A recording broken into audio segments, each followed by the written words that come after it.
So that's the question. Does the decision by Rupert Lowe to launch a political party with Elon Musk's support and possibly his millions, does it deliver true conservatism for the country? Can Rupert Lowe save Britain, or does it split the right vote and guarantee Labour another 5 years in power? Who better to ask than a man that has sat on those green benches with distinction? Formidable former Lichfield MP and now Knight of the Realm, Sir Michael Fabricant. Good morning, Sir Michael. Good morning, Mark. It's very good to see you. We know that the Conservatives have recovered ground to a certain degree, that Kemi Badenoch has found her political voice, a commanding figure in the House of Commons. You've got Nigel Farage, the most consequential politician of his generation that wasn't in the House of Commons, by delivering Brexit. And then you have Rupert Lowe, who is a very vocal Conservative voice in the House of Commons, who has launched a brand new political party. Who is the real winner, would you say, of this split within the right? Undoubtedly, Keir Starmer, who I think is one of the worst prime ministers that has ever been. It's interesting, by the way, that Keir Starmer is the most unpopular prime minister since records began, and they began way back in Margaret Thatcher's time. And the trouble with Restore UK is it's going to split the right vote. I don't agree with Judy that there's an equal split on the left. Well, there is with the Greens, but actually, you know, the confusion. First of all, restore and reform both sound very similar. So even if people have never heard of restore, they're going to make an accident possibly and vote for them instead of reform. It will be confusing. On the ballot slip, it will be confusing, won't it? It will be very confusing. I don't think the average person understands. I mean, it's only just started, the party, but I just don't see them getting the publicity or the organisation. Of course, the other concern for them must be that it is against the law for a political party to receive money from overseas sources. So Elon Musk can't directly fund Restore. That would be illegal. So I'm not quite sure how that's going to happen. But the real worry is, what will happen is a majority of people in Lichfield and across the country voted for the right. They didn't want Labour. And yet Labour slipped through the middle because the right was split. And, you know, if Rupert Lowe's party actually starts to gain ground, it's going to split even further the right. And you know what? This hopeless, useless, thoughtless Prime Minister Keir Starmer or his successor, Angela Rayner, can you imagine, or whoever, are going to continue with another parliament and the destruction of everything that we hold dear. So, Michael, at the heart of this is surely the failure of the Conservative Party in government. Because, and I'm not wishing to beat you up on a Saturday morning, we're good pals, but it's time for a couple of truth bombs here. If you look at Nigel Farage, Rupert Lowe, Ben Habib, these chaps would have been just good right-wing Tories back in the day. But given how left-wing the Tory party became in government, they've had to set up their own projects. That's the problem, isn't it? Well, it's certainly a problem in the last 3 or 4 years. We had 14 years in government, and I would say we did a lot.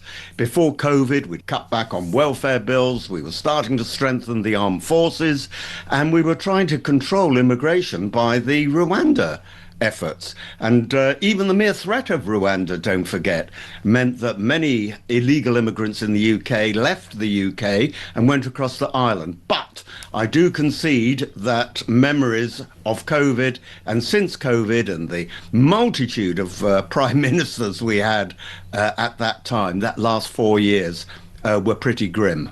But Nigel Farage, Rupert Lowe, Ben Habib, they are no more right-wing than Norman Tebbit was. Or indeed me. Right. I mean, and is it right-wing to have patriotic views about the United Kingdom? But that's the reason why, the reason we've got Reform UK and Restore UK and Reclaim and Recycle and Rebunk and all the other brands, the reason we've got these breakaway brands, Michael, is because the Conservatives stopped being conservative. There was a gap in the market for a right-wing party. Well, that's right to a certain extent. I mean, I'm going to defend the Conservative Party record. Good luck with that. Over 10 of the 14 years. And, I'm a great fan and I'm very fond of Boris. But the Boris wave, allowing more immigrants to come into the UK, were wrong. And, mistakes are made. Of course, the thing about Nigel Farage is that people like him are political virgins. We don't actually know what they would be like in government. And I think people's attitude is, well, Labour cocked up, certainly. The Conservatives cocked up, particularly in those last 4 years. So what's the hell? Let's just give another party a go to cock up too. But that really isn't the right attitude, I don't think. And of course, rather worrying for the future of this country. Most definitely. It is a concern, isn't it? Keir Starmer, by the way, Sir Michael, lives to fight another day. Is he still on borrowed time, do you think? Oh, absolutely. The pressure on Keir Starmer comes from a number of directions. First of all, he's an empty vessel. He doesn't have any political policy, and he keeps changing it when he does adopt it. But the key thing, and I know this from friends of mine who are Labour MPs, the key thing is his unpopularity in the country. As I said earlier on, the least popular prime minister since records began, and the polling is absolutely disastrous. And one thing about MPs is most of them want to continue to be MPs. So the pressure is still there. And I think the reason why he wasn't deposed was because the process in the Labour Party is somewhat longer than that of the Conservative Party, the changing of a Prime Minister. And I think the view was that you've got these important elections in May. Of course, you've got the by-election in about a week from now, a week and a half or so from now in Gorton and Denton.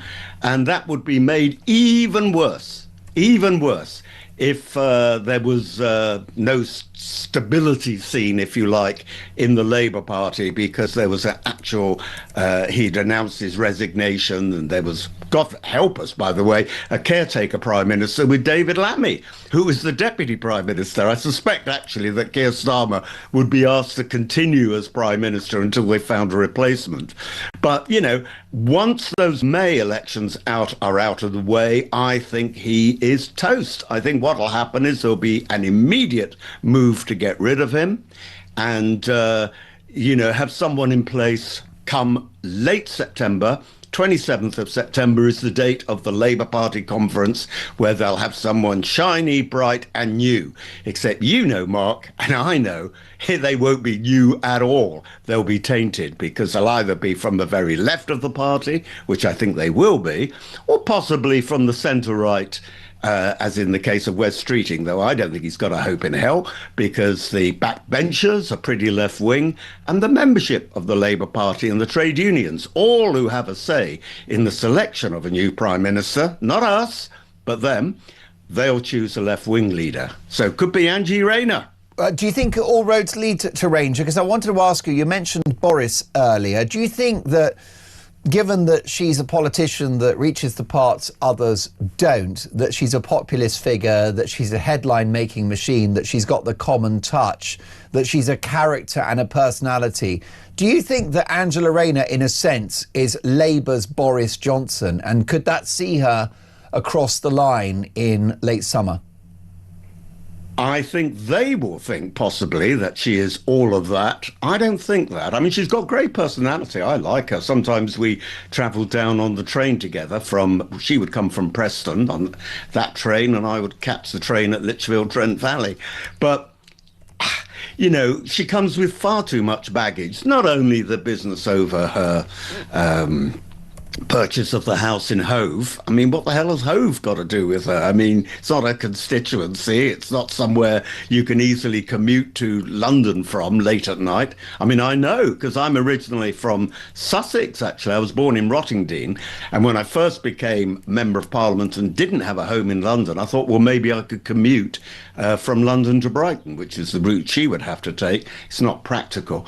But no, I don't think so, because I think business and everybody else, despite despite the fact that she's trying very hard at the moment to woo businesses, I think businesses and most people would be very concerned about her left-wing views. And this isn't a left-wing country, and that's the irony.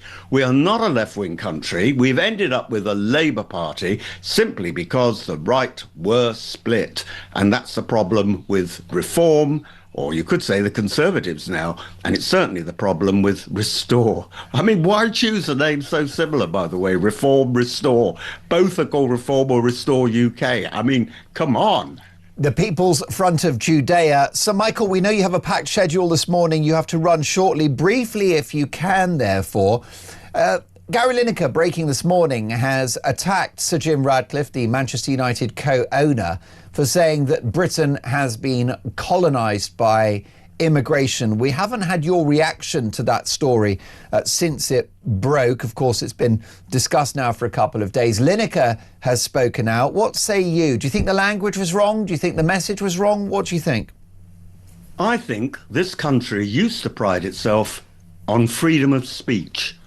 And, you know, colonise is an interesting word to use, but so what? So what?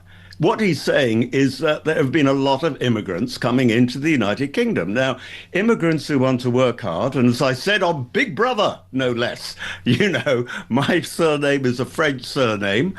I've got Jewish antecedents. And so what? As long as you work in the country and adopt the mores of the country, that's not a problem. The problem comes when people come into this country, don't want to speak English, don't want to accept the liberal values of the United Kingdom. So, you know what, Gary Lineker, why don't you shut the F up?